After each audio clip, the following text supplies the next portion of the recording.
নতুন যুক্ত হওয়া ৯,৫০০ সহ বোয়ালখালীর মোট ভোটার এখন ২,২০,০০০, কর্তন ৫,০০০।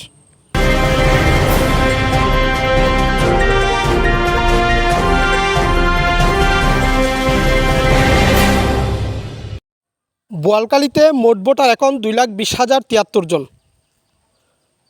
১০ আগস্ট রবিবার নির্বাচন অফিস প্রকাশ করেছে খসড়া ভোটার তালিকার।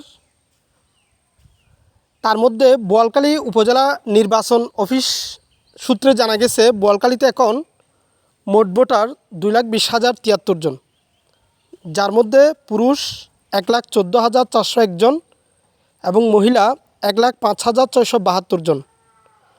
খসড়া ভোটার তালিকায় বোয়ালখালীতে নতুন ভোটার যুক্ত হয়েছে ৯,৫২৫ জন এবং এর মধ্যে পুরুষ ভোটার যুক্ত হয়েছে ৩,৪৫১ জন, মহিলা ভোটার যুক্ত হয়েছে ৬,০৭৪ জন এবং এই খসড়া ভোটার তালিকায় বাদ পড়েছে, অর্থাৎ যারা মৃত ছিল এরকম কর্তন গিয়েছে ৫,০১৭ জন।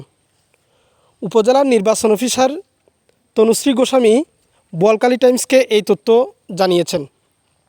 তিনি আরও জানিয়েছেন বোয়ালখালীতে নতুন হালনাগাদ তথ্য যুক্ত হয়েছে মোট ১২,০১৭ জন, যার মধ্যে ভোটার তালিকায় যুক্ত হয়েছে ৯,৫২৫ জন। বাকিরা এখনও ১৮ বছর পূর্ণ না হওয়ায় ভোটার লিস্টে যুক্ত হয়নি, কিন্তু উপজেলা নির্বাচন অফিসারের জাতীয় পরিচয়পত্রে যুক্ত হয়েছে।